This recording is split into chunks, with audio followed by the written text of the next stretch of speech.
In 25 years of marriage, the thing that I've continually learned is you're never going to arrive at a good, okay, we figured it out, but you are always going to grow. And the thing that has kept us, I think, so good is being okay with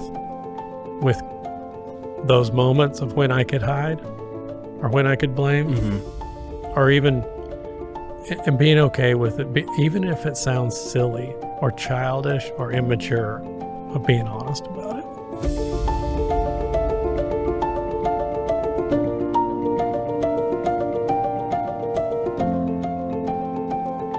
Jake, welcome to the Logos Collective. Oh, thanks for having me, Brock. Yeah, it's good to be here. Thanks for being patient with me. Oh, no problem. Getting everything set up. The people listening to the podcast may not know this, but this is a mobile podcast. So whenever we're recording, it means at some point yours truly was behind the scenes plugging things in, and that's a scary thing. That's right. First time in this room, right? Yeah. We're at the Post in Houston, Texas. It's like this big food court place, and we're in person because you just moved to Houston.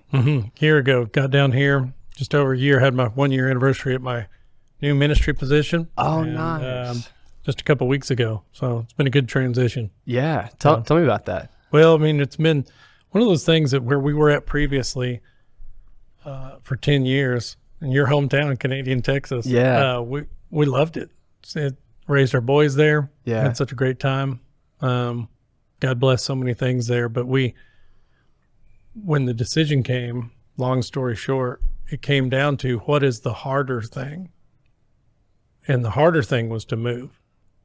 And we discerned that was what the Holy Spirit was actually telling us to do. To not take the easy road, but to do something hard. And so it's been easy. I mean, the transition's been good, I would say, but it hasn't, maybe I rephrase that. It's been good, but not necessarily easy. You restart. I mean, it's a big restart with friends and family and being very far away from people we knew, So Houston's way down here. So, it is. And it's been good. Yeah. I'm selfishly glad you guys are here. Yeah. Oh yeah. Yeah. But it is very different, it's all Texas. And I feel like the people in the Panhandle are so kind, and I feel like people in Houston are so kind.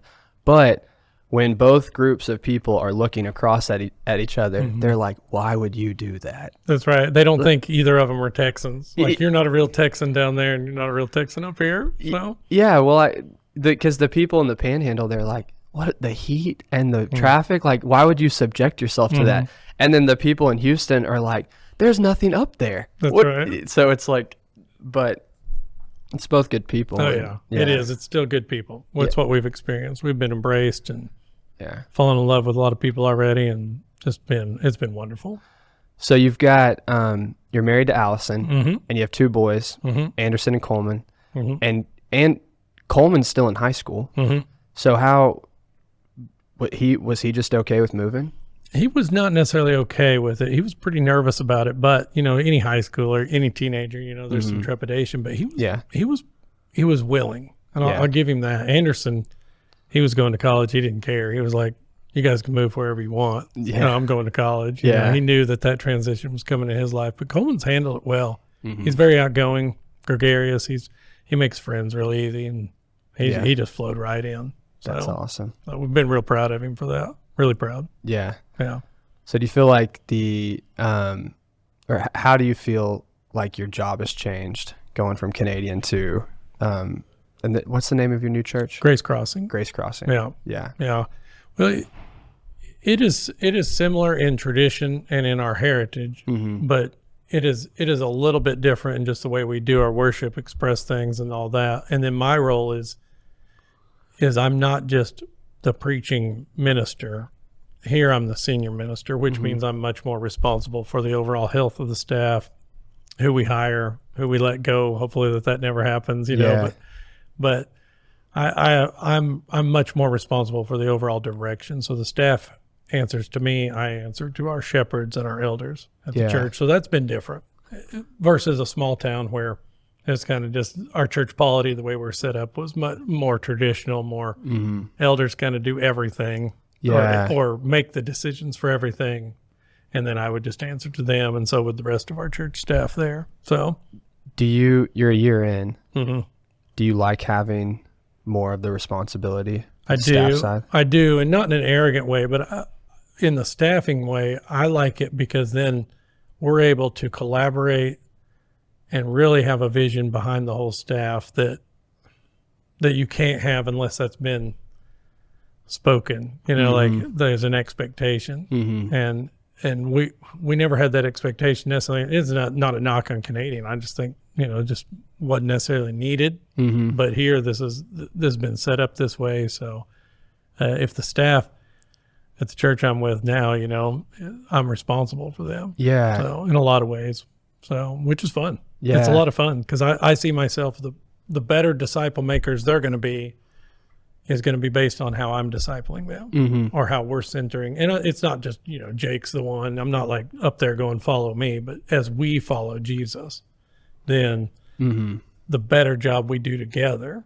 the better that's going to be for our church family. So, it's a different responsibility. I don't think it's more responsibility. It's just different. Yeah. It's fun though. Yeah. I'm loving it. I really am. Man, that's awesome. Yeah. And I think it's a cool opportunity, and probably I know you, and I know you're talented at this, but to get to care for and invest in the people who are doing the rest of who are running the church, as opposed to just like you're running from the pulpit. It's like, no, like I can actually build a team that's doing something really cool here. Oh yeah. So. Well, it keeps us from being so siloed out, where we don't really know what you're doing over there. Or what's the children's ministry up to? We don't know, you're kind of doing your own thing, but this allows us to be all on board on the overall vision, direction, what we believe God is doing in us, and be able to check each other on that. I try to be very open about them, not just me having checks on them, but allowing them to give me feedback. And I don't want this kind of boss, relationship. I want a discipling relationship. Yeah. That's awesome. So it's fun. It's been a lot of fun. Yeah. So that's probably the major difference. There's some doctrinal differences, but nothing that's worth talking about on this podcast, probably. Yeah, that's fair enough. This podcast is about you. Yeah, that's right. We will touch base on all things theology, but that's right. Just for the record, this is not a theological podcast. That's right. You don't want that to be defined that way. No, I'm totally not qualified to define it as that, but I'm down to talk about it. Yeah. Well. So speaking of, and I think there will probably be some new listeners after this one, but a good group of people I think have listened to the first two. And as a reminder, the whole heart behind the podcast is I want to showcase the personal stories of people that I find interesting. And so this is about Jake. Tell us your story, tell us where you came from, how you got here, and we can kind of, follow some rabbit trails from I'll there. Speed it up so that we don't get caught in the minutia, but sure. I grew up in the Oklahoma Panhandle. I'm a small town guy. Yeah. I mean, that was my upbringing. Went to Oklahoma State after I graduated high school, and that's where I met my wife, Allison, in a campus ministry there at Oklahoma State, where I got an undergrad in finance and commercial bank management. But by my time there, probably one of the most life-changing moments for me, if not the life-changing thing, was meeting and being mentored by a campus minister named Monty Daffern. And Monty really took me under his wing, spent a lot of time with me, showed me really the rhythms of grace, showed me what it means to express and authentically follow Jesus and not just be a churchgoer. There was a time in my life where, man, I was a rule following Christian.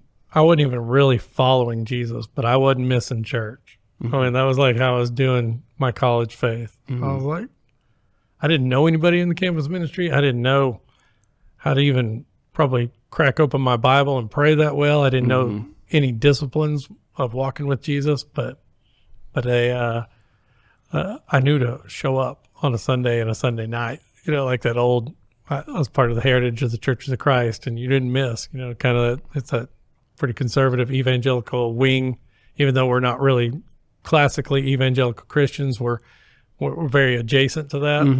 And it's that if the doors are open, you be there. Yes. But Monty, during that time, I started going to a small group Bible study with him, and he would spend extra time with me. And throughout that process, eventually he came to me, even though I was not plugged into his ministry. And he would say that. He would say, man, you're not providing anything. You're not leading in any way. But he came to me one night, early of the spring of my sophomore year, and said, I'd like you to consider being one of my interns next year. And I was like, I don't know about that, but a little bit hesitant to do that. But I went ahead and applied. It's like this long application process. About, once you filled it all out, it was about 7-8 pages of handwritten answers or typed up answers. I can't remember what we did. We did use computers in the 90s, but not that much. Thought you had to like put a piece of paper into a machine that had holes in it. Yeah, that's right. Yeah, we were a little better than that. Yeah, that's right. okay. We had Windows 95. Yeah, so Windows 95 was great. That's right. It was probably the last good one. But anyway, they ended up filling that out, not even within the expectation that I get the job, because a lot of the kids from the campus ministry applied, did the interview process. I thought it went really well, but I remember that phone call. What was a fork in the road moment for me was sitting in my apartment, phone ringing.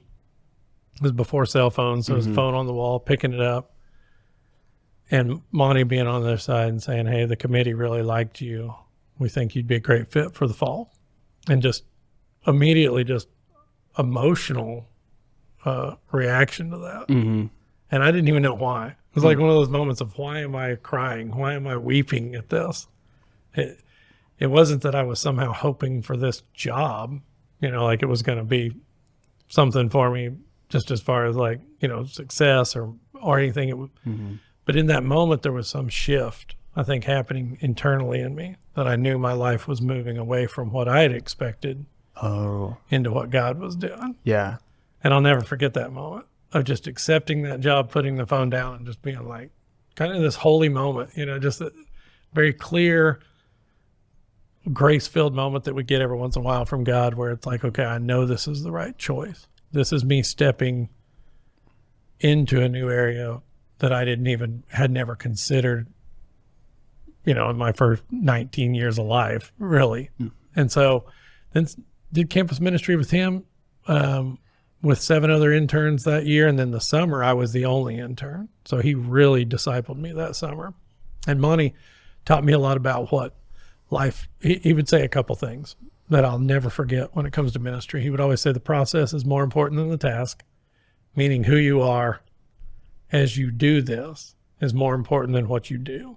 So, man, and what a lesson for Christianity. Probably come up on that one again, but I think we often mistake that the ends justify the means, meaning I can act, as long as we're getting Jesus's name out there, we can act like however we want. And Monty was so good at going, now the process is more important than the task.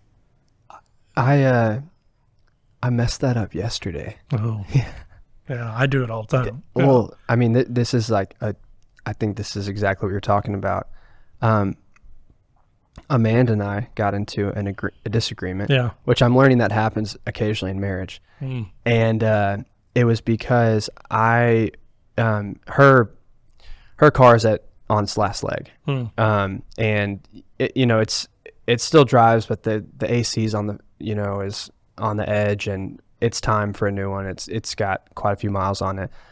And long story short, I was like, I'm going to help her. I'm going to be the man. I'm going to do the research, get this car sold, buy her a new car.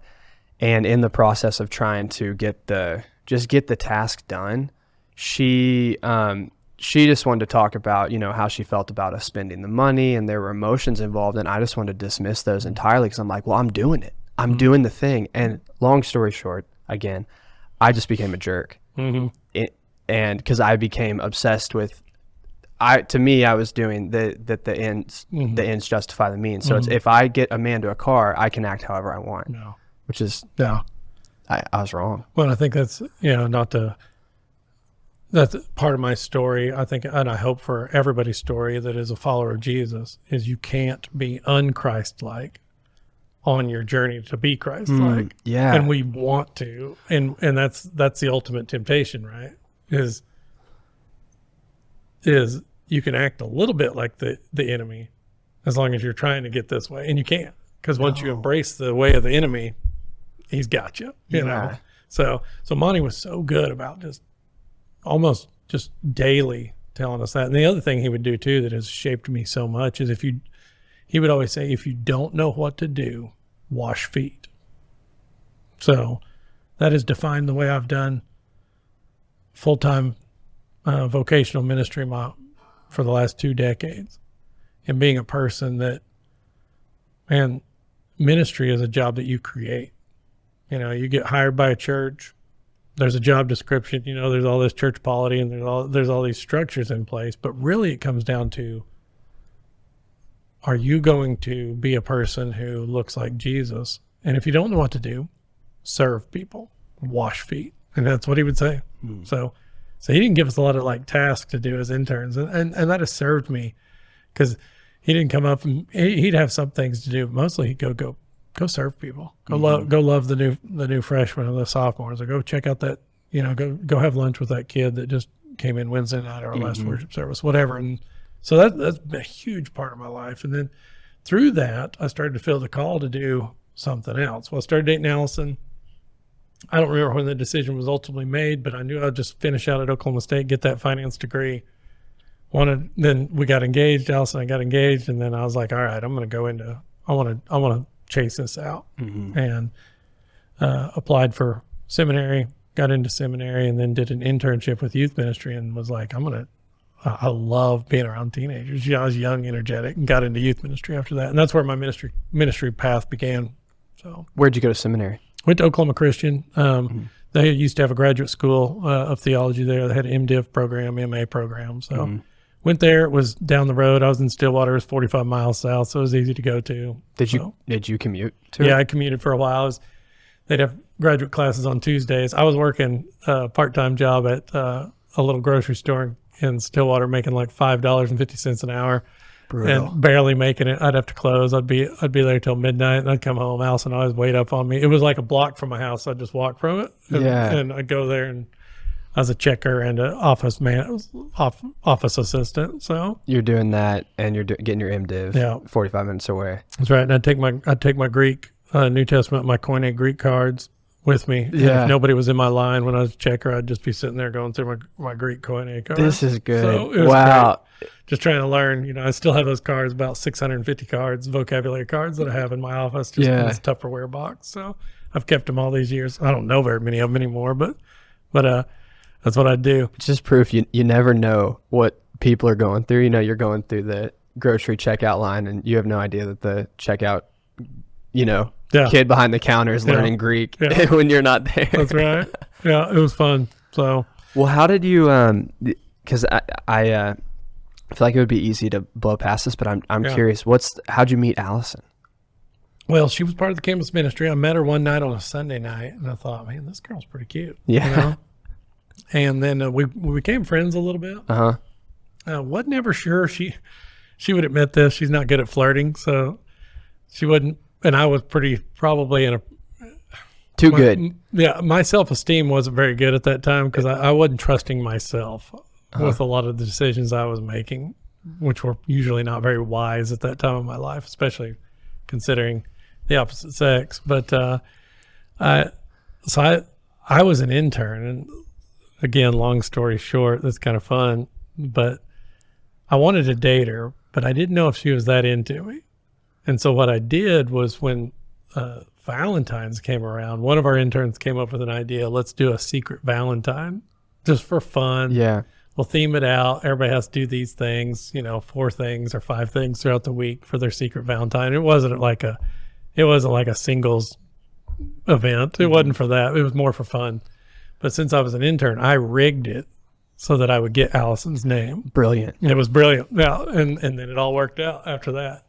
That's great. So we started dating on February 13th, the day before Valentine's Day. Our first date was February 13th, 1999. So, yep. When did you know, or how did you know that you wanted to marry her? Oh, yeah, that's a great question. I think a lot of young guys struggle with this. Oh, yeah. So Yeah. I think, you have a great marriage, so I think it's worth talking about. Yeah, I've had a blessed marriage. I really have. I mean, it's been amazing. So 25 years now. That's awesome. Which I don't feel that old. I mean, I'm only 25, so I don't know how that's worked. But no, Yeah. no, I'm 47. How can you? Yeah. Almost 48. But I don't know. There was this connection that I had with her that about 4 or 5 weeks into us dating, when I was like, okay, this kind of, and I know it's different. The definitions and how people date now is completely different because of the age of the internet and smartphones. But for us then, you would go out on a couple dates and you kind of okay, is this going to get a little more serious? And then by about 5, 6 dates, you kind of knew if you were going to stick around or not. And so that was about 5, 6 weeks in. And then at that point, we were having a conversation one night. She lived at this little rent house, and across the street was a park that we used to play pickup basketball in all the time, a bunch of buddies and I. And we were sitting out there in the dark one night, and we just mutually said, I think we ought to start praying together. I'd never done that, in any relationship I'd had before, but prayer then became the center of our relationship. And then just a few weeks after us starting to pray together, there was just this, it wasn't that there was butterflies and, it was, but you knew that there was something different here. And I remember going to my buddy Corey and going, this is the one, man. I'm going to marry this girl. And he was like, you're crazy. You've only been with her for like 6 weeks. And I'm like, no. And then by 6 months we were engaged. So, Man, so you just had like an internal confidence. It was just a confidence. I think I'll give credit, where I think the Holy Spirit was at work in that. I think God was doing something in us that we were trying, even in our ignorance. We were trying even in our lack of knowledge of what a godly relationship should look like, but we were willing and we were trying. We were just trying to put our feet in the right direction. I think God honors that so much, and God has honored that so much in my life, where I have no idea what's next, but I'll turn my feet in that direction and just see what happens. And I think in that relationship with Allison, it began that way. That's great. Really cool. That is a gift too, when the confidence piece, because I think you need it to I think you really need it to have the courage to take a step as big as marriage. Oh yeah. Because it is courage and it's yeah. faith. You're like, I don't know, because I don't know who you're going to become 20 years from now, but I'm trusting that you're the person that I'm supposed to grow with. Oh yeah. Right. Well, and you have that moment. I remember having that moment. I think of on my wedding day, sitting there getting dressed, and this thought enters my mind of, one of us will have to bury the other. And that was terrifying. Yeah. Like, ooh, I'm about to give myself so much to somebody that the end of this, unless I go first, is grief. And then realizing that's worth it. There was a peace in that thought that entered my mind as a 23-year-old young man. There was still a peace that goes, yeah, but it's worth it. Still worth it. That's what love is. That's what sacrifice is. And so that's I hadn't thought about that in years. So it was just interesting that came to mind. That I remember putting on my tuxedo, and that just whole thought process and that question entered into my brain. It's beautiful. Yeah. Well, because the jaded, honestly, like the side of the table that evil or darkness or the spirit of Cain or Satan would sit on it's not worth it. It's like, you look at all the pain you're going to go through. Don't do it. Be alone. Don't do it. Take care of yourself. She can hurt you. She could leave you. You expose yourself to so much risk. Leave it alone. Yeah. And that's, I don't know, I feel that temptation even just daily in marriage to, do I extend myself to Amanda in love and make myself vulnerable, or do I take the path of fear and of self-protection that actually doesn't lead anywhere? Yeah. Like all the good stuff in life comes from some degree of risk and a faith that, I'm not promised that this is going to work out well, but the risk is worth it. Yeah, exactly. Well, and that's in 25 years of marriage, the thing that I've continually learned is you're never going to arrive at okay, we've figured it out, but you are always going to grow And the thing that has kept us, I think, so good is being okay with those moments of when I could hide or when I could blame, or even and being okay with it, even if it sounds silly or childish or immature, of being honest about it. Like I remember several times in my marriage having to confess, you hurt my feelings. And I sound like a 6-year-old, you know? The inner man does not want to say that. No, you don't want to say you hurt my feelings. You know, who knows what it's even about. But to be able to say that, to take that risk, to go, I'm not going to let my false self or this projected veneer that I want, that I'm a man and I've got it all together, but to go, hey, I want to be honest about this.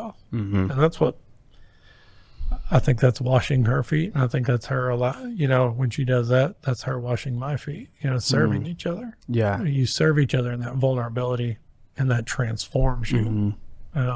So.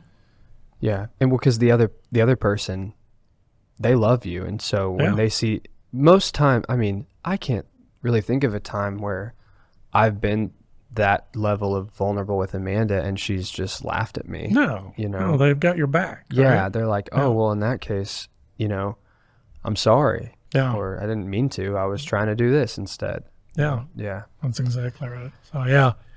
So that's been a big part of my story has been having a wife that loves Jesus more than I love Jesus, probably, you know, at times. And then we've had that teamwork together to continue to push each other towards the center of our marriage, and being okay with that, with the rough times too. So, because like moving down here, you know, what we started with, that wasn't going to be easy for her. Allison had the best friends in her life, in her adult life, maybe her whole life in Canadian Texas, and still does. But yet when the decision came, and she was the one that said, I think the Holy Spirit's calling us to do something hard, not easy. And it came from her. And I was like, ooh, but I trusted that because we've always trusted what God's doing in each other and want to listen to that. So, yeah. It's great. Yeah. Yeah. So you, so college was Allison meeting Monty. Also, you can tell me if this is worth going into or not, but how'd you meet Monty? He was from the same hometown I was. That's crazy. From Hooker? I've known him. Hooker? I knew him, yeah. Hooker, Oklahoma. Yeah, from Hooker, Oklahoma. Little Hooker, Oklahoma produced for a period of there, the Little Church of Christ in Hooker, Oklahoma produced, I would say, 10, 15 different full-time vocational ministers that are all doing amazing things. There's a guy that came out of not to get off track on this, but there's a guy that came out of the Hooker Church of Christ that runs a chain of coffee shops in Oklahoma City now called Not Your Average Joe. That is one of the most amazing. He's from the Hooker Church of Christ, and he hires mostly people that have Downs, and he's been all over speaking about this business model that he brings in to create space for all people to be at his coffee shops. And he was in full-time ministry for a while, and now he does this as a ministry. So it's just wild. And Monty and him were friends. Monty was about 9 years older than me, and I probably looked up to him when I was a kid, so I knew him. So by the time you got to Stillwater, you got hooked up with him. Yeah. Oh yeah. He kind of knew about me, and you know, I probably tried to avoid him for a while, but he chased us down. You know, chased a couple of us down. Monty, I'm going to church every Sunday. Leave me alone. Yeah, that's right. Yeah. That's right. I'm doing what I'm supposed to do. Yeah, that's right. Yeah. No, let me move on. Yeah. So I don't know. There must have been a bunch of old ladies or elderly ladies praying for the young people of that church. I mean, that's probably the truth. Probably the truth. I mean, I can't explain it outside of that. It was a move of God, but there had to be some people contending on behalf of the young people. Yeah, and there are some weird laws of nature in life, and I think one of them is that, you know, like some of the most powerful technological innovators, didn't they all come from like the same zip code in Seattle or something? Yeah. Like I just feel like there's this weird thing where you'll have like a hot spot of people who are really gifted or brilliant or moved in some area that are from like this what would seemingly be a place that you wouldn't expect that. Like, because the statistics would not say that Hooker, Oklahoma in that time period was going to produce 15 pastors that went and did all these things. Right, yeah. Yeah, it's wild. Yeah. It's one of those deals that you're like, and I think Monty was kind of one of those guys too. If you look at his ministry tree, like a coaching tree, you know, I'm a college football fan, you know, you always talk about coaching trees. Monty's ministry tree is incredible. The people he has produced, not just to go into full-time ministry, but just all over the world that are followers of Jesus. That's so cool. Yeah. Very blessed to be a part of that. So you were really influenced by Monty, did the internship, which I think, you know, one of the questions I wanted to ask you is how did you decide to be a pastor? But it sounds like was it that moment?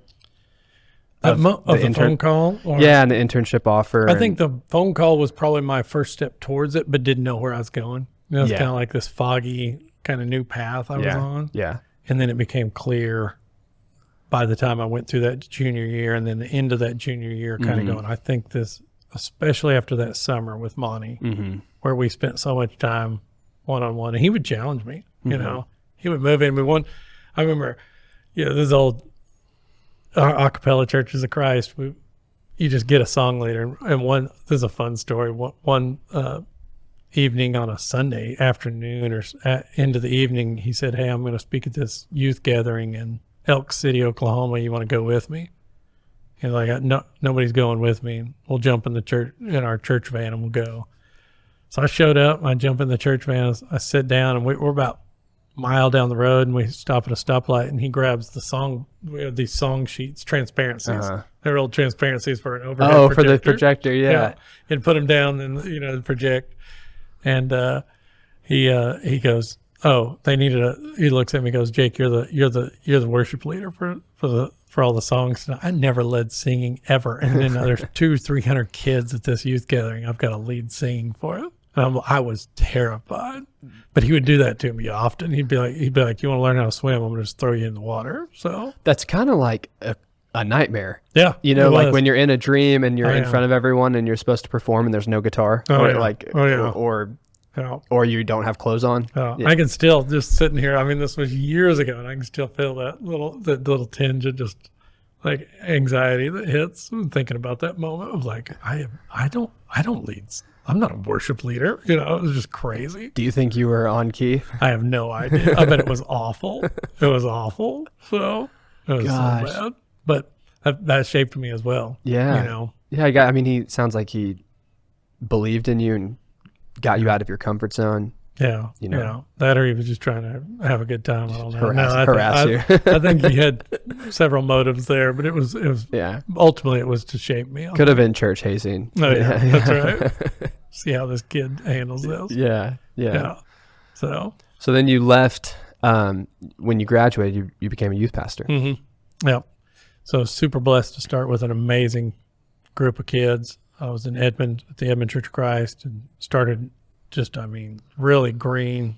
Alice and I were still very young, hadn't been married that long, and start with this massive youth ministry that had about 80 kids to start and grew to about 130, had our own building. I mean, just when we did that for about 10 years at that church and just been so blessed. It's one of those periods in my life now that I look back on and I go, wow, that is, you know, maybe I've forgotten all the negatives, but most of it, the things that I remembered is just the move of God and seeing how God will use young people.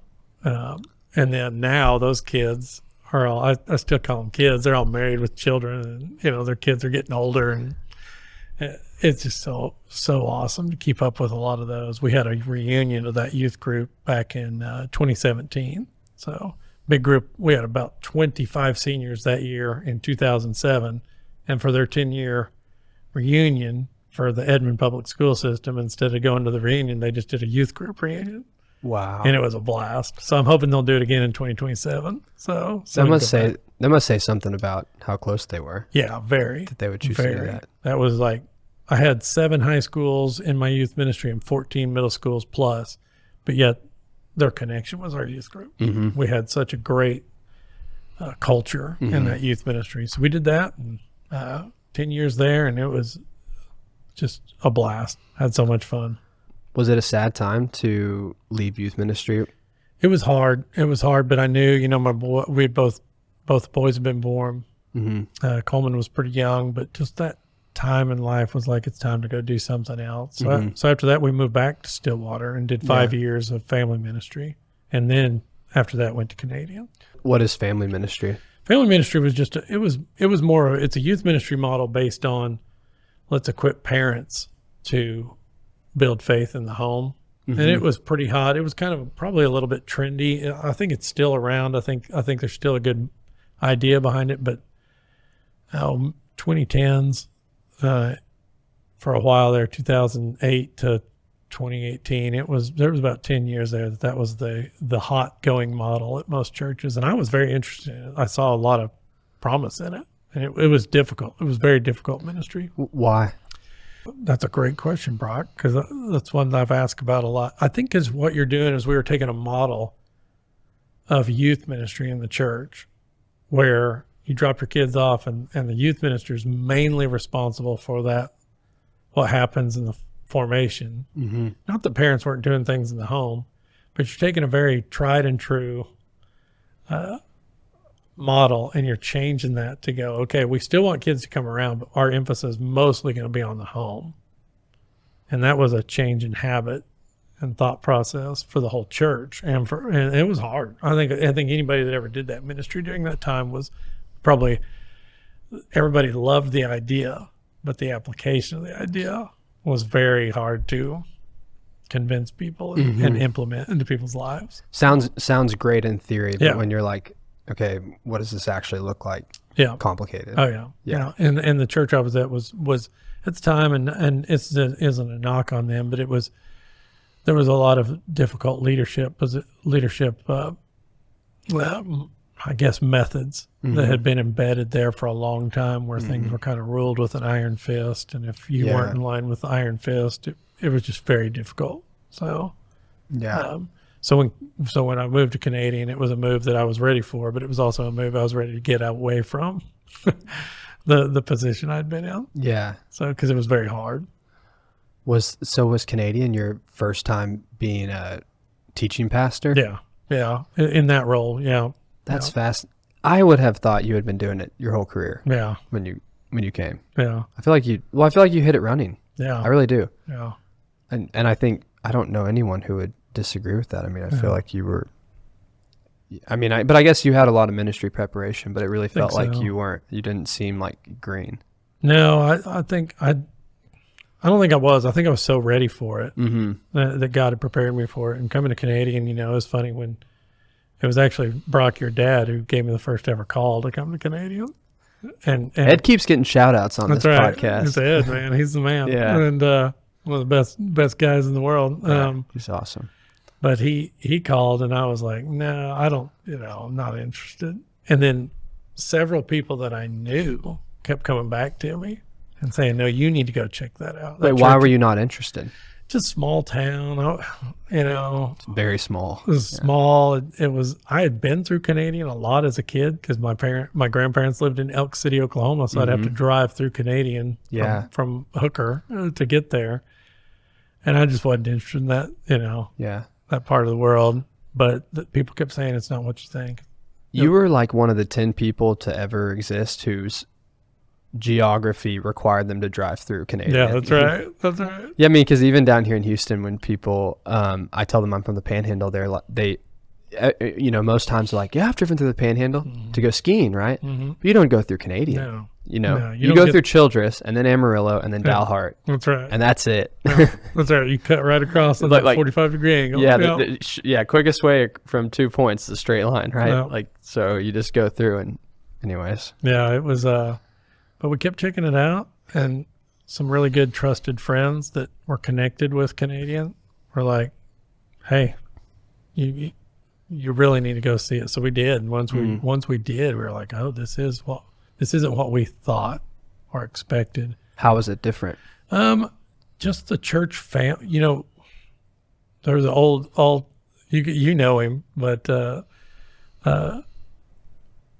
couple of the couple of the elders there. I sat down with them as we, checked out the town, all that stuff. That was one of the things that was kind of neat. The town is so unique for a small town, a rural town. It wasn't what I thought. Very pretty. Yeah, it's pretty. There's water, there's trees. But then Jerry Smith, sitting down with him, I remember kind of just talking to the shepherds of the church. There was only 2 at the time, Jerry and Warren. And Jerry looked at me and he goes, "We want to be a church that reaches our community. Come show us how." And that was like a green flag. I mean, like, if this is, and he was 75 probably at the time, older guy. Yeah. Always been around Canadian, just a lovely man. He's awesome. Those are good guys. Good guys. Good, salt of the earth, hard working, want to do what's right. High character people. Yes. And he's like, we want to reach it. We don't want to be sitting inside the 4 walls. Come show us how to reach this town. And that was like, all right, let's do it. And then that church for 10 years was so gracious for me to allow me to push them. And my leadership style to go, let's just keep moving outside. Let's keep thinking about our neighborhood. Let's keep loving people who are near us, Yeah. And then God there was so much fruit of that ministry for 10 years. Man. I mean, we went from a church of 120 to, around 120 to 150 to 300. Before COVID, we were averaging 314, averaging 314, which was 12% of the town. So that's which incredible. Is just wild. It is, yeah. So my ministry time in Edmond with teens and my ministry time in Canadian is one of those that I'll always just laugh, almost like this joyful laughter comes out of me when I just think about, there's that line that Paul says that God loves a cheerful giver. And the word in Greek there is hilarious. It's hilario. For cheerful? For cheerful. And I think the attitude there is I want to be giving in such a way that it's just almost hilarious. Yeah. Because it's not mine anyway. And it's free. It's free. Yeah. It's God's. So, and when I think about ministry in a couple places I've had in Canadian, your hometown, man, it's like, man, I didn't do any of this stuff. This is just fun. We're just seeing what God would do if we just followed him, if we just kind of let him take control. Yeah. So, man, I was, born and raised in Canadian, but just one person, and just one person. I mean, I've been a member of that church my whole life, at least by proxy, and watching what happened was, from my perspective, was such a gift because, obviously you and I missed each other because the summer that you arrived in Canadian was the summer I had just graduated high school and I was leaving. Yeah. So we missed each other, but, it had been a really hard time because of Dean. Dean English had been the pastor of the church and was this, patriarch of the community, not just in church, but especially in sports. He was the summer strength and conditioning coach for guys for years. And, everybody loved Dean. And, Dean had even, he baptized me in February of that year, which is another kind of crazy story, but I just went to see him. He had cancer, pancreatic cancer. And I went to see him before I graduated because I was like, I don't know if I'll see Dean again. And I just wanted to chat, and he would not quit talking to me about Jesus. Like that was all he wanted to talk about. And so having him gone, because he died like a month before you got there, right? This is wild. He died the day we moved to town. Really? Yeah. We moved our stuff in, and he passed away that day. And now we moved our stuff in, and then we left town for 2 weeks to just it was kind of transition time. So we weren't around, but it was just such a bizarre thing. He passed away the day we moved to town. That, I did not know that. Yeah. But to have him gone was so sad. And then to have you guys show up and bring so much life to the community. And like you said, for God to just get, for God to guide your steps and the church to get behind you and to see so much growth and people so involved and people so happy to be talking about Jesus was awesome. It was really awesome. Yeah. And I even remember one particular story with you where, I had gone off to college and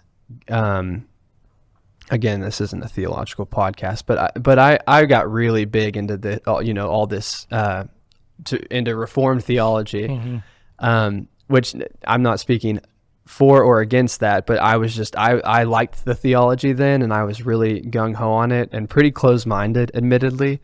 And I came back to Canadian and had a lot of opinions of my own. And I feel like you were always so gracious in how you would talk to me about these things. And I just expected you to probably shut me down. So it's like, Brock doesn't know what he's talking about, or we disagree. And that was never the case.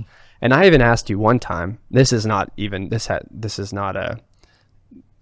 separate from anything that you would call Reformed theology, but I asked you, I was like, Jake, what's the deal with the instruments, man? Like you can't tell me you actually think this is bad. And, you had your own opinions about that, but I remember you telling me you were like that. You told me very graciously, essentially, that's a battle for later and it will come in its time. But I saw a patience and a love for the community you had, that you were willing to put that off for now. And I was like, that's when I remember hearing that, and I was like, that's why Jake's a pastor and I'm not, and he's a lot older than me and I'm young. Well, appreciate that. Yeah. Well, it was cool to see your journey too, and Canadian was so gracious to me. I didn't have all the answers, but again, they were willing to work with me. And that group of leaders there that I love so dearly and continue to pray for constantly, we just got to walk together. I met with your dad and, so many people that and it was that the temptation in my life. And so this is part of my story, but it's all our stories, is if you're a follower of Jesus and you're in a community, and you should be, because that's the way it works, right? We're the bride of Christ. You got to be other people to do that.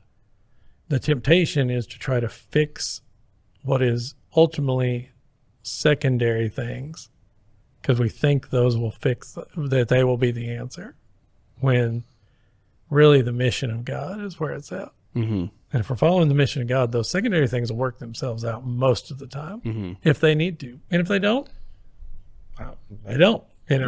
God has such grace for us, and the tent for the church is so big, so much bigger than we want it to be, that I think we get pretty concerned about those things, and instead of and we lose sight of what really matters. So what really matters? Well, I think it's people. God's economy is people, and what matters is loving people. And anytime, I don't remember who said this, but this is one of the things I return to over and over. It's the thing I need in my life, is I can't love my agenda more than I love people. And if a pastor or a preacher tells you they don't have an agenda, they're lying. They do. The problem's not that you have an agenda; it's that your agenda speaks louder than your love for people. That's when ministry becomes a problem. And anytime I've ever stuck my foot in my mouth or caused a problem in a church, or had an unwise conversation, or did something that was, like according to the enemy, it was usually when I was loving my agenda more than I was loving people. So, yeah, almost every time. Man, I don't know if I could pick one out that wasn't that way. So. Yeah, and what an unavoidable, difficult challenge you guys have as pastors, because y'all, there's no way around that. No. Because like you said, you have to have an agenda. You got to have a plan. Yeah. We're people. We need schedules. We wake up in the morning, we go to sleep at night. Like there has to be some structure, but keeping that structure underneath the love for people, like you said, and the care and the true pastoral piece. I bet that's so hard, because life gets busy and things, and your priorities get out of whack, and you get frustrated, and then your frustration leads to contempt, and then when you get in a place of you're a little bit contemptuous towards people, you just want to push, and you want to make things happen just to get your way. Yeah, that's pretty dangerous. So, yeah, yeah. Well, was there?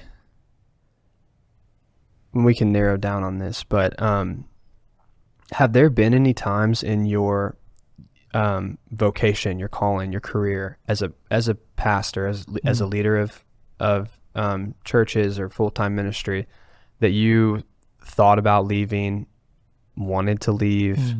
Like, has that happened? Oh yeah.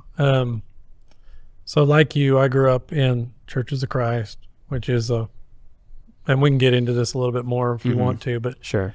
it's a segment of what's called the Restoration Movement, Restoration History Movement, started in the 1830s in America. It's a little pocket of American Christian history that a lot of people don't know about. It's pretty neat, but there has been times where you're exhausted, you're worn out. I mean, you're dealing with people, and everybody's dealing with people. The thing that makes full-time ministry just a little bit different is it's people that you are with all the time.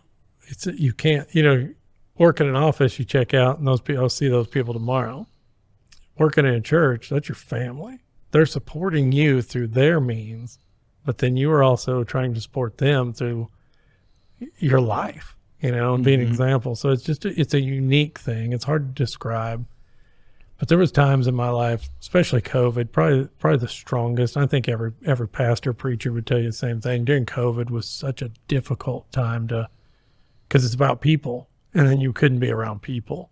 And even in a small town where, the COVID mandates were probably much less serious. Very loosely. We still adhered to. Yeah. We were still arguing about some of the silliest things, The people of God should be the most gracious in their application of things, I believe. So here, I'll just use this. So you may not want to wear a mask, but as a follower of Jesus, if somebody else needs you to wear that mask to feel safe, for me, that's a no-brainer. Wear the mask. But we were arguing about that. We were fighting. We were splitting, everybody. And Canadian didn't fight about it a lot, but I was watching churches split over that. I was watching all these guys I know leave ministry and say, man, if this is what this is about, I'm done. And there was a time in my life where I remember praying, God, I will do whatever you want me to do if you'll take me out of this job. I mean, it was that bad. I was ready to get out. And praise God, he didn't. He didn't go, yeah, here's an opportunity. No opportunities came up.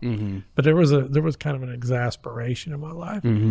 It's pretty desperate for just like, I could be doing other things, Yeah. And here I am trying to Zoom my sermons, and here I am I'm talking to a camera, and hoping that, and then walking out to an empty parking lot, or here I am trying to commune, but I'm taking communion with the body of Christ, but there's no people. So I'm really not, that's not the way it's supposed to work. No. It was just such an empty soul. It was a slow, sometimes pretty fast, but it was a slow drain of your soul. And I think everybody experienced that, where you're just like, man, I want to get out, so. Your world of calling and work, I think, got hit horribly hard by COVID.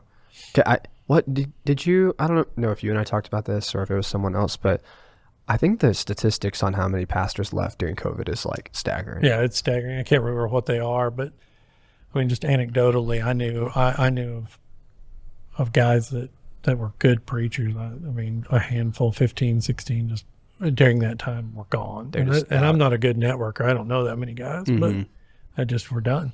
And they're doing other things now. They're still followers of Jesus, but they're like, I'm not doing this. We're not here to fight about the political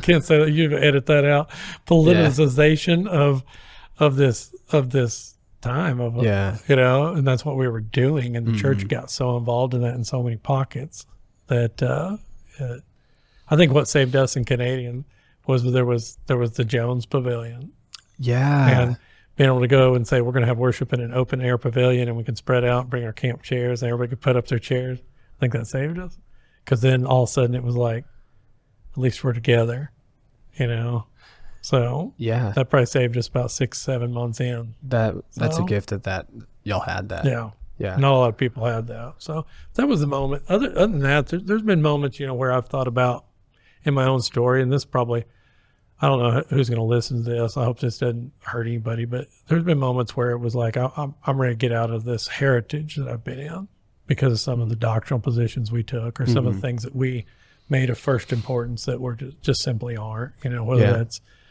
the role of women or instrumental music or just some of the more hard-lined things that we would do. It has to be this way, where we'd slip into fundamentalism, right? Fundamentalism is not a theological position. It is a philosophical position. We want it to be a theological, but really what it is a philosophy that if we do this right, then we get these things. And that is a philosophy. And it doesn't, it never works out for anybody. And you see that throughout Scripture. You end up missing the bigger, wider picture of God. And there's been moments in my ministry career where that spirit, even in myself, because it's been part of me, or that spirit being part of the ministries I was in, would make me question, man, do you really want to keep, not in ministry, but maybe do you want to stay with this heritage, or whatever. Yeah.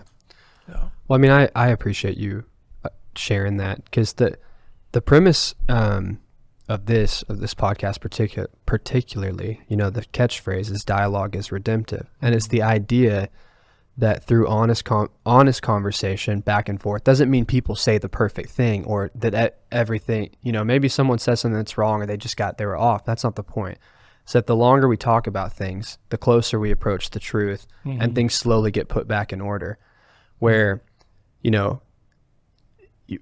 don't really do, I don't know if you really do anyone favors if we're in a position where we can't talk about something like that. Be like, I've struggled with some of these like takes we have, but if we can talk about it, maybe Jesus can enter into it and, get us closer to what's right, what's true, what's beautiful. Yeah, for sure. Yeah. So, I mean, I appreciate that. Well, I appreciate your take on that too. Like that goal. I mean, that's who Jesus is. He's the Logos, which in Greek philosophy, that is the word that has ordered the world. Yeah. So. Yeah. Which is such a, man, words are so powerful. And isn't that what John is setting forward in the beginning of his gospel, is he's saying, hey, the foundations of the world weren't found on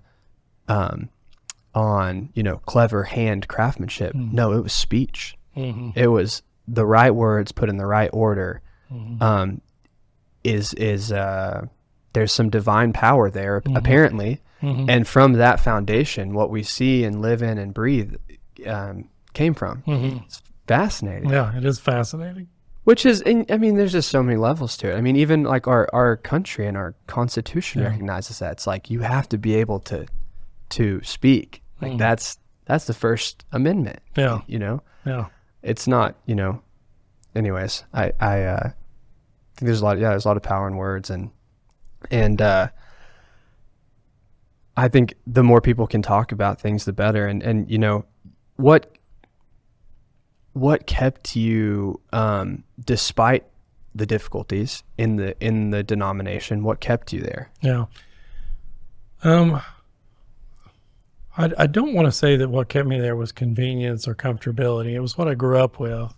So there was probably some of that, but I think what kept me was in our little pocket of the Churches of Christ, and this isn't a commercial for the Churches of Christ, but there's a spirit of unity. It was a unity movement. There were some of the founding principles of this restoration movement. It was a group of Baptists and Presbyterians in the 1830s that were like, Barton Stone and Alexander Campbell were like, let's get back to what's simple. Let's be unified instead of dividing over all these things. Let's create a unity movement. And they didn't agree hardly on some wider points of theology that we would go, man, you got to agree on that. They didn't agree on. That wasn't the point. No. Right? Yeah. And they're like, no, we're going to come together.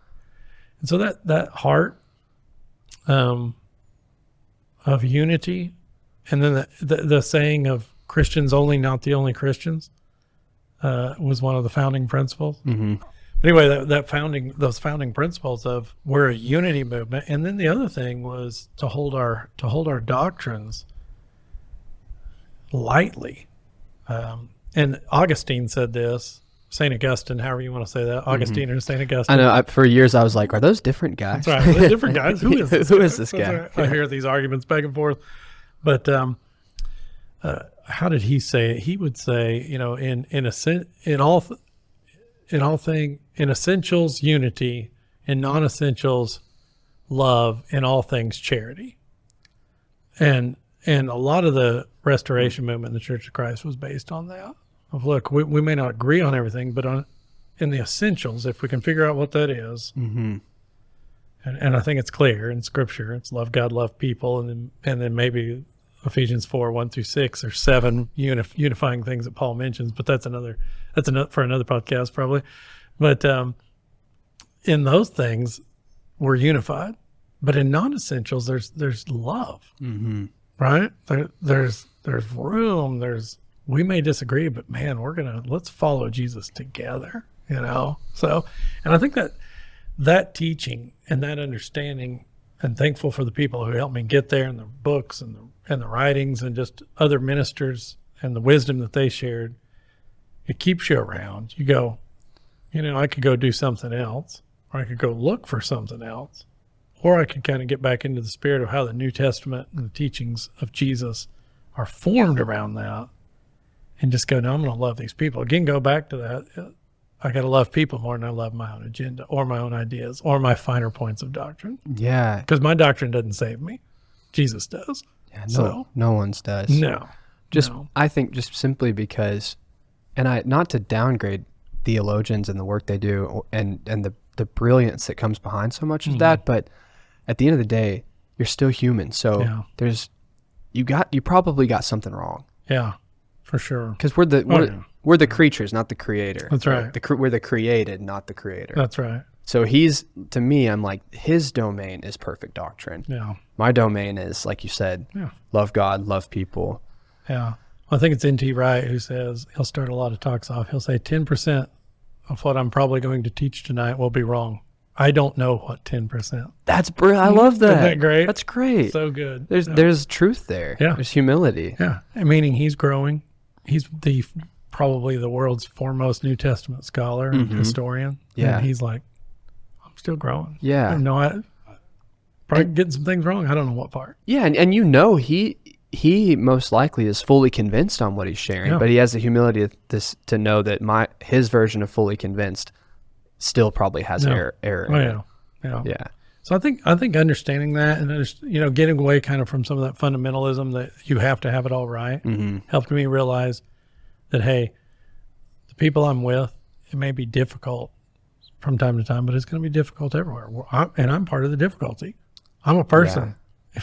People are difficult, right? Yeah. And so let's keep growing together. And that kept me around. So, and just reminding myself of not only some of those restoration movement principles that I've always found very compelling, but yet also just that the church on this side of heaven isn't perfect. And that's not, it's not supposed to be. So if someone, and this was probably, I don't know, this might have happened to you before, but if somebody is listening to this or they came up to you and they were like, Jake, I have no idea, what is the Church of Christ? Maybe they know it's a denomination, maybe they don't. What would you say to them? Yeah. Well, Churches of Christ were the first. Well, they're part of the movement of the Restoration movement, which is the 1830s. 1830s went through. They were unity movement up until around 1906. What split them was probably the repercussions of Civil War, because you can almost see a perfect split. And what they split into was Disciples of Christ, Independent Christian Churches, and Churches of Christ. And you can almost see along the Mason-Dixon line where those split. Where they went. Churches of Christ got real heavy into Texas and into Tennessee. Independent Christian churches really grew and thrived north of the Mason-Dixon line into Kentucky, Indiana, Ohio Valley, all north. Yeah.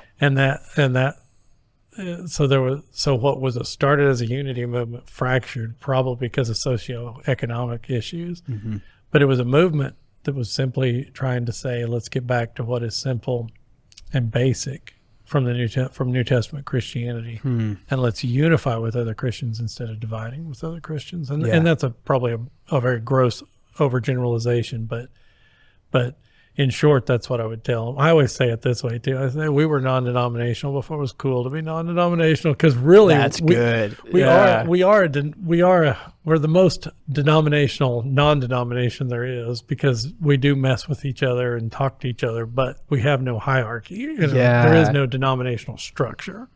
And so we are it's hard to define, but we are classically actually non-denominational. We're non-denom. That's I mean, right. Definitionally speaking, Yeah. because you had two founders who were of different denominations and said, let's just meet and worship Jesus. And the only people that are in charge of this body is the local shepherds, not a hierarchy. And that was something that's always been attractive to me as well. It's probably that may be more tied to American frontierism and freedom and all that than we want to admit. But yet it's in our blood. It is. Like, you can't tell me what to do, Yeah, totally. But yet there's something I think attractive about that, that has kept me engaged and excited about it. Yeah. Even now I'm at a church that's a Church of Christ, it has a Church of Christ background, but we have instruments and which is not what I grew up with, but we still have that heritage and that love for that heritage. Yeah, yeah. I mean, when people would ask me, because I've gotten asked that question a lot, just, in my life, because people find out I grew up Church of Christ, and so they're like, what is it? And the first thing I tell people is, like, I think rule number one of understanding the Church of Christ is realizing there's no overarching governing body, which means you can get a lot of different. It can look very different depending on what congregation you're looking at. You can't paint broad brushstrokes, because one place might have instruments when another place is very against it, and then I know, like, even within the Church of Christ, like, you have there's a spectrum, very conservative or very liberal, which is, most people aren't used to that, because the other denominations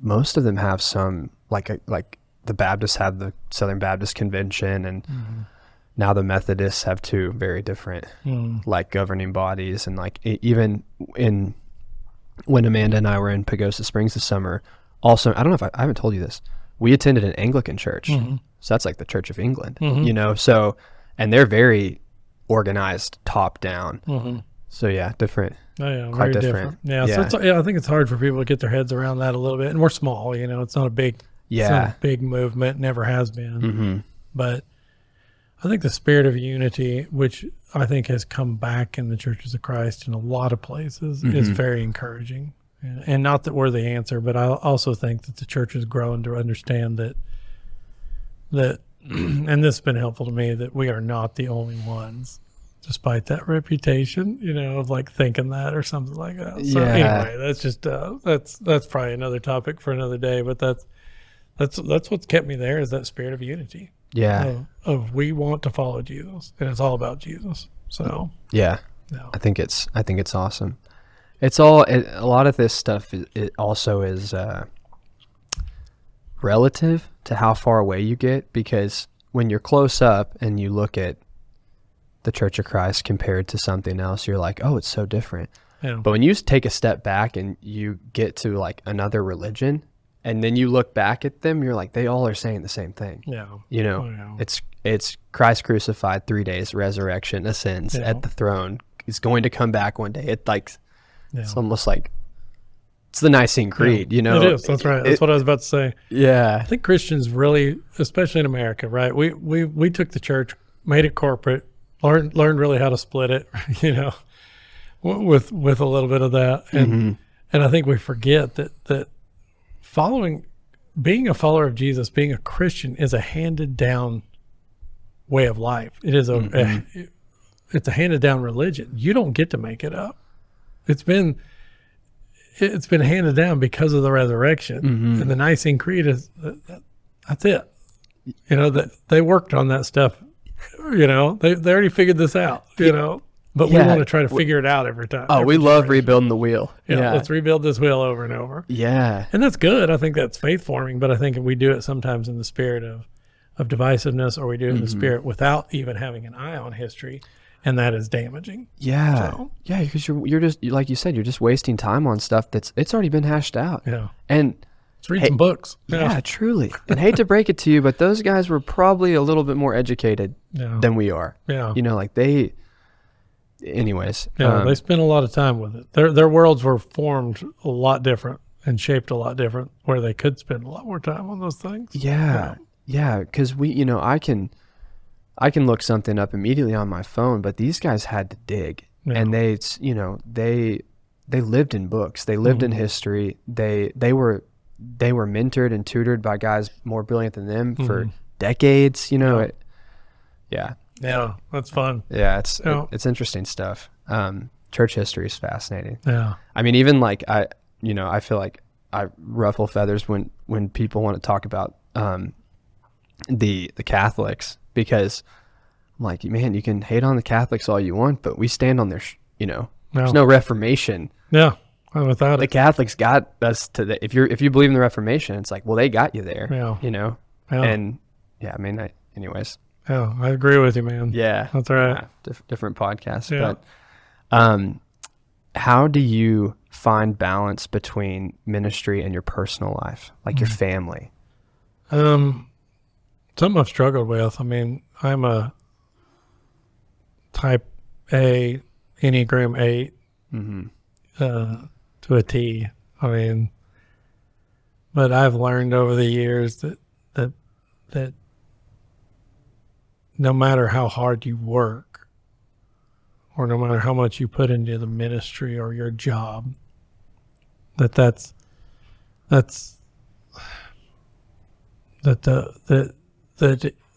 and I'll use the word instead of balanced, that's not a life of center. There's no center to that life, even though it looks good and it looks holy or whatever, and people go, I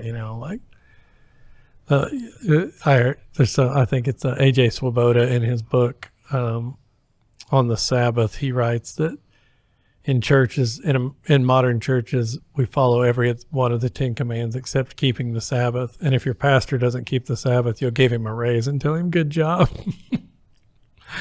That is sharp. It's sharp. Wow. Because we value work ethic, right? And I value work ethic. But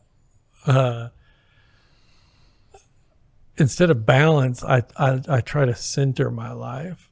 And Jesus calls me to rest. And rest is how creation begins, right? It's evening and morning the first day. It's evening and morning the second day.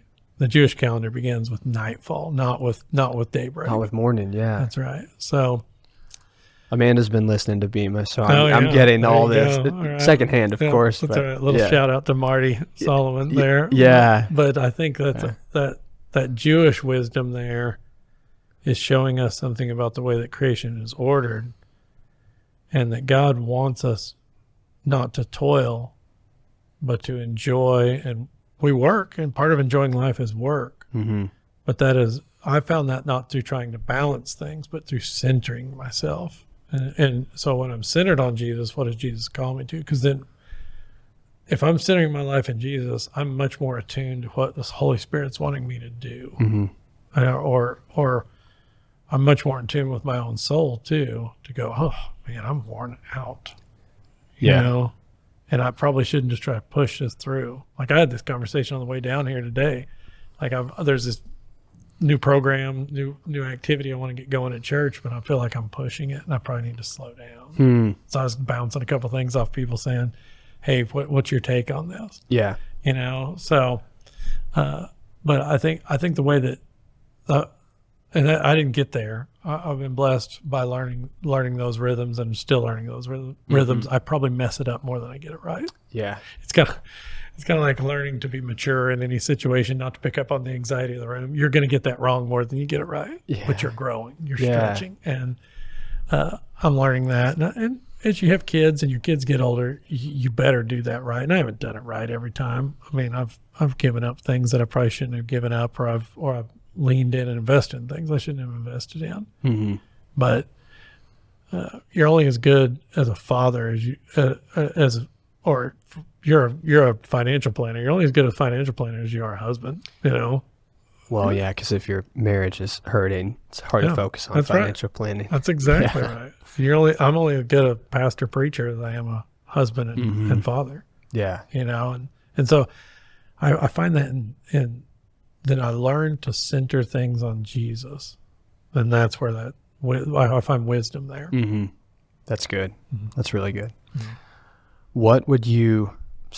What advice would you give to, let's say, a young man or woman looking to go into full-time ministry, like as a vocation or as a career? What would you tell them? What would you warn them about? What would you encourage them in? Oh, wow. Because you've got some reps now. Yeah. Oh yeah. Yeah. I would encourage them first. I would be excited for them, and the conversations I've had with young people that are ready for that, mm-hmm. I would always start with joy, and because we need you. Not that you can't. I mean, we need everybody, right? The church needs everybody. The church needs doctors, lawyers. We need people that work at Lowe's and Home Depot. We need people that are in the private sector, public sector, and but we also need people who say, I want to vocationally do this. Yes. So I would start with joy. Mm-hmm. And then I would also just, the encouragement I'd give them is what Monty gave me. I'd say, do this because you want to wash people's feet, and never lose sight of that. Never lose sight of this is an act of service, and you're not here to make money. You're not here to have an easy job. You're not here because it's fun. It is fun. It's super rewarding. It's incredible. When you see somebody come to Jesus, renew their faith in him, get baptized into Christ, there is nothing like it. And you've been part of that journey.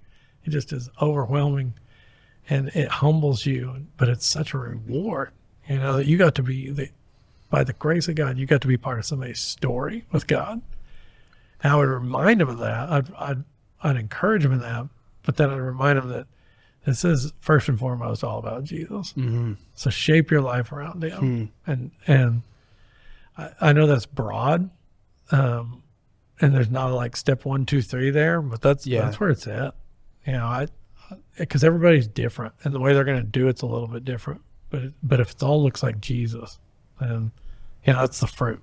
It's remaining. That's John 15. Remain in him. Mm-hmm. Keep your life in him, and then you're going to bear fruit. Man, I appreciate you mentioning John 15, because you hear it and you're like, that is vague, but that's how the Bible communicates. Yeah. It's like you said, remain in him. You're like, well, what does that mean? It's like, seek and you will find. That's right. Yeah. Keep going. Yeah, That's try. Right. Like you said in the beginning of the podcast, like about you and Allison, like try. Like point, like you're not gonna do it perfectly, but point the ship in that direction, and God sees that, and those things don't go unrewarded or I agree with you. I think God sees our efforts, as futile as they may be, and he's like, I'm with you. I'm gonna help. I think so. Yeah. Well, I think going to Canadian was one of those. Like in my story, I was like, I had friends go, not overly negative, but there was times in my life where ministries, where I had people speaking in my life that were like, what are you doing? And Canadian was one of those where, ministry in America is supposed to always be up and to the right. That's America. That's America. Up and to the right. Yeah, and shareholder return. That's right. Yeah. Mega churches, or you better be building a mega church, or you got to be bringing in the thousands and all that stuff. And so when you tell friends and family, hey, I'm going to go to Canadian, Texas, this rural community, people are like, what are you doing? Yeah. And even in early, when I told my parents I wanted to go into full-time ministry, and I don't blame them for this now, but it was a little bit of a, they go, what about money? That was their first reaction. Yeah. And I don't think they were I don't think they were trying. I think they were, their anxiety got a hold of them. And I think we missed that. That the kingdom of God is not going to look like the kingdom of this world, and it's not supposed to. So I don't know where I was going with that. If I got lost in there a little bit rambling, but back to that young couple, I would tell them, I would just continually push them towards that, dwell in Christ, and you may not know what it's going to look like, but be faithful to just dwelling in Christ. Yeah. In fact, I really think there's a part of that chapter in which Jesus says people will know that you belong to me. People will be drawn to me by this. we have all these evangelism techniques, and we cold turkey evangelism, and put on the best show, and be an attractional model church and all that stuff. That's great. But Jesus says, abide in me. Yeah. And he'll take care of the rest. He'll take care of the rest. So that's a strategy we don't employ very much. No, well, it's hard. That strategy says that you give everything. Yeah. Like if abide to be that's not, it's easier to follow a step, just follow steps, or to change your morning routine. That's a lot easier than, give your whole life to me. Yeah. But it makes me think of, there's a Dallas Willard quote where he says, we wear our souls on our sleeves. And like you said, if you're abiding with Jesus, like people will see it, they'll be attracted to it. I've ever since I read that for the first time, I've thought about it so much, because we think, and I'm bad about this, we think that we can kind of like edit our words and our actions and kind of put on a show for people, and like they can't see what's actually going on. And maybe we can to some degree, but his whole case, we wear our souls on our sleeves, is that like it bleeds through, like who we are on the inside eventually comes out, and it shows. And like our fellow humans aren't as stupid as we think they are. That's right. We're observant, we notice. And if you are abiding in Jesus and you have those fruits of the Holy Spirit, it becomes obvious. Yeah. And it's attractive. It is. It's the most attractive thing in the world still. I totally. Yeah. And while that's probably a little bit more controversial than it should be, people still want Jesus. And you see that all over our world today. We just haven't been very good at actually giving people Jesus. Yeah. So, well, let's say the word Jesus is a controversial word. Let's say you take the word off. People want joy, patience, peace, forgiveness. I'm thinking even of fruits of the Spirit. Yeah. Like when someone sees those in someone, who doesn't want to be around that person? Oh yeah. They're awesome. Oh yeah. They're the best. Right. Oh yeah. They are. Like they're kind, they're fun, they're forgiving, they're laid back, they're energetic, Yep. It's everything we want. Yeah. And people. Right? Yeah. And a friend and relationships everywhere. Yes. Yep. Yes. Yes. Yeah. I've got a couple more questions for you. Yeah. If you're up to it. Yeah. You can take these however you want, but we talked a little bit about this with, even the sermon series you're going through right now, but what are some of the specific spiritual needs that you see in our time? Right now I'm preaching a series. It's such a fun series called Raised by a Casino. And it's been such a fun series to kind of dig into, because I'd heard this podcast. It's a TED podcast called Your Undivided Attention. And they were talking to this lady, Natasha Schull, and she has studied how casinos are built and their architecture, and the way that they use distraction, and the way that they use lights and just everything. No windows, no clock, the way that there's every glass surface is curved so that you don't see your own reflection, because to see your own reflection is to actually have a moment, Wow. It's wild, right? All these things that keep you there and get you into the flow of just continuing, right? And we'll get into that. But the podcast, what I learned is that model was what app developers and phone developers have used to keep you time on device. So a casino, just like your phone, is no longer measured by profitability. It's measured by attention. Time on device is what matters, right? If we can keep you time on device, that's every social media framework is built on that, right? That's the money. It is. It's where the money is. We're selling your attention. Yeah. And so I heard that, and I remember listening to it one night, and I was like, that's a sermon series, right? Because our culture is so distracted. We are so built around selfishness. And so I think the church is at a place right now where we can be a light, that fruit to go, here's a better and different way. That some of the L's that the things that, the illnesses of our culture, we can say, let's live different and not be distracted, and not be people who are giving our lives to 3.5 hours a day on a device. Sometimes I look at my time on device and I'm like, holy cow, and some of that can be good. I'm not saying it's all bad, but what is that adding up to? So I've been doing this series, and it's been an exploration of a lot of things. One of the things that's also an exploration of is, and I'm going to finish the series with this one, is zero-sum game. That we are now in a culture that is so divided, and I know this isn't a political podcast platform. That's right, or platform, but we live in the only way a certain and it doesn't matter, Democrat, Republican, donkey, elephant. We now have this mindset that we only win if you lose. It's a zero-sum game, and it's everywhere in our culture, and that's actually a casino thing. It's my game right here. Yes. Right. And I only win if I get the jackpot. It doesn't matter if somebody down there gets the jackpot. It's all about me getting the jackpot. Right. And that's what social media is built around, that too. It's a zero-sum game. I only get ahead if you don't. Yeah. Right. I think that's celebrity culture, influential culture, influencers, all that built on that. It's even, I've thought about this before, in empathy. It's like that with my best friend Ben. Arbuckle. Yeah.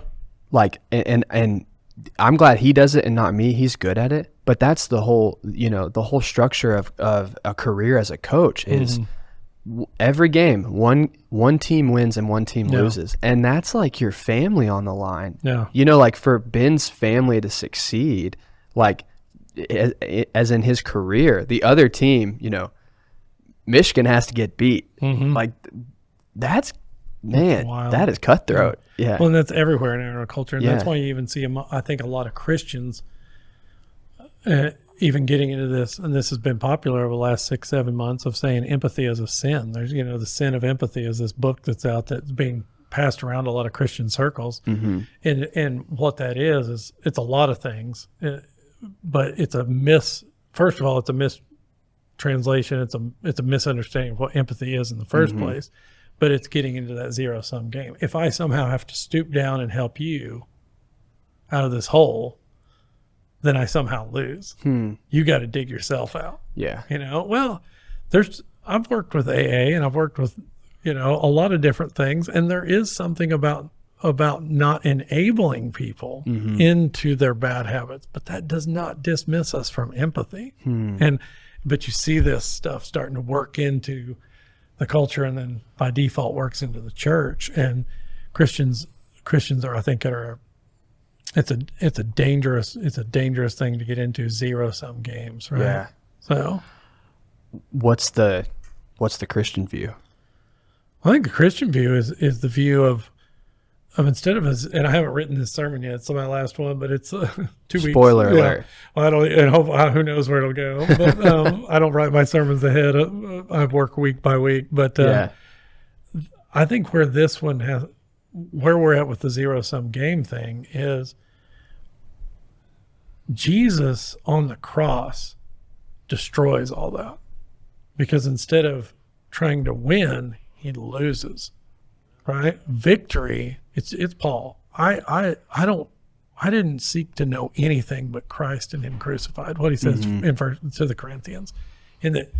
So what that's about is the way victory is actually secured is through loss of self, not of gaining of self. So a zero-sum game will get you nowhere. Everybody loses in a zero-sum game ultimately, right?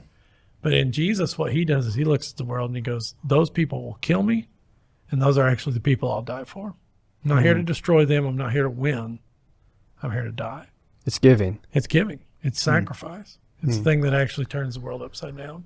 So it's entering into death to defeat death.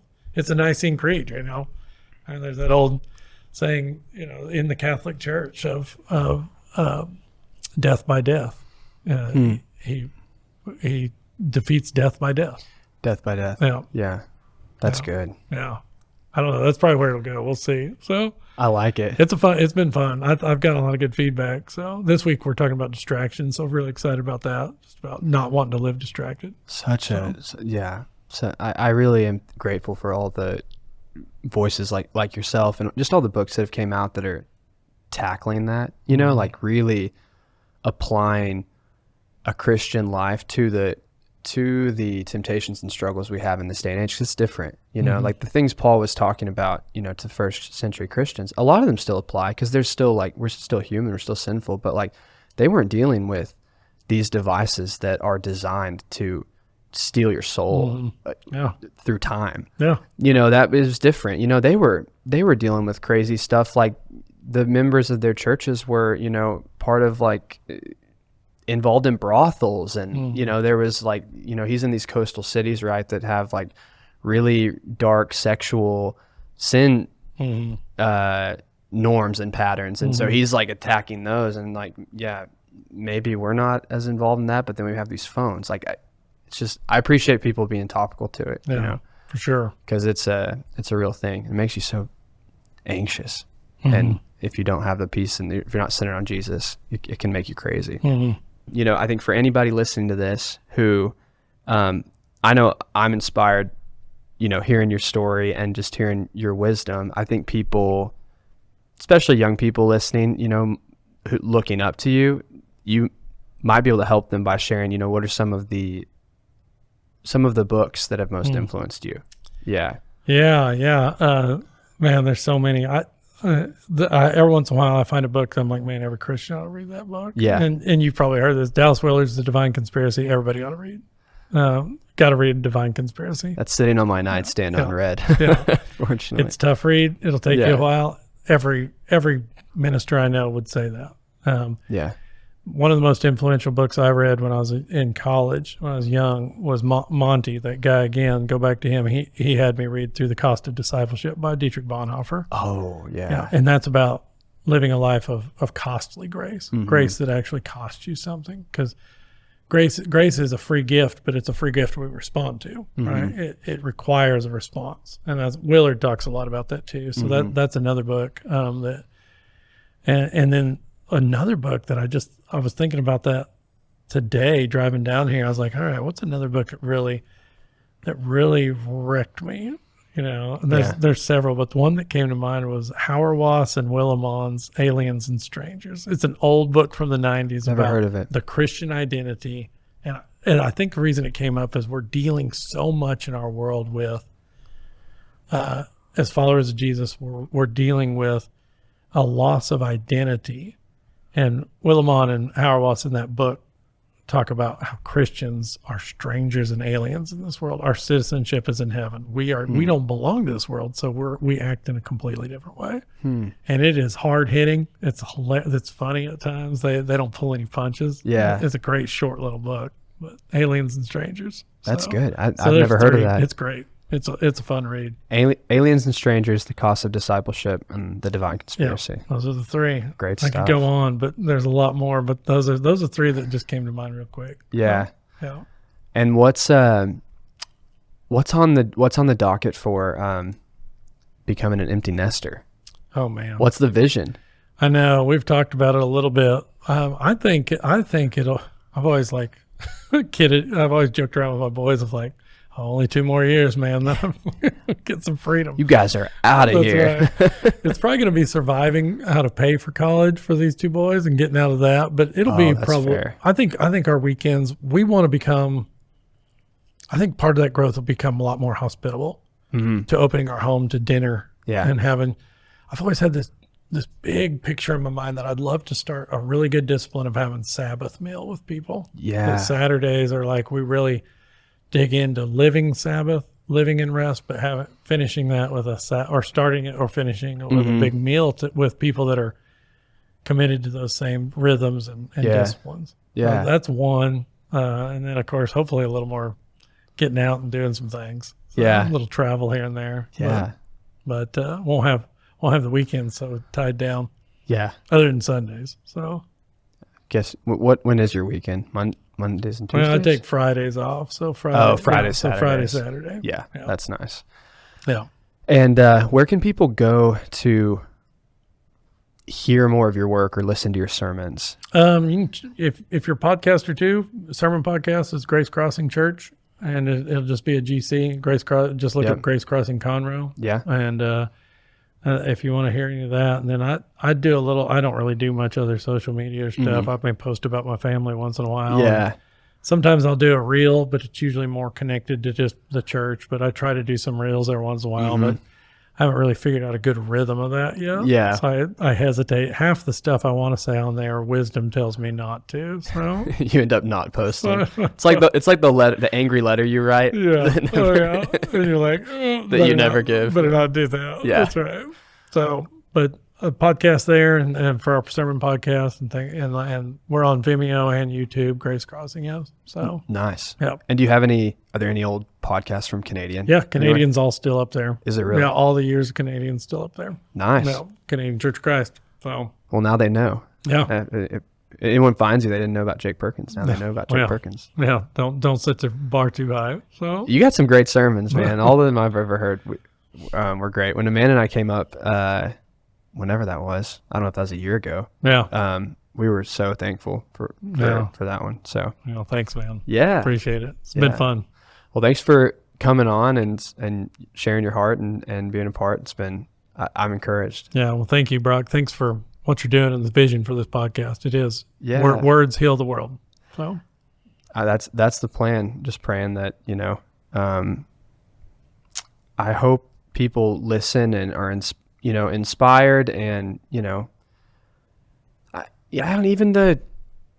there's even something, I mean, Adam said this and Sean said this on the first two. I think there's even something beautiful about people getting to just reflect and share, and maybe make a narrative out of some of the things that have happened. There's something there too. So I listened to Adam's and I listened to Sean's too, but Adam with the fire, I think giving him a space to actually talk that out. And he's talked it out a lot, but man, you could see he had worked on that. Yes. He had worked on that story very, very deep within his soul. Because it's such a hard time. Yeah.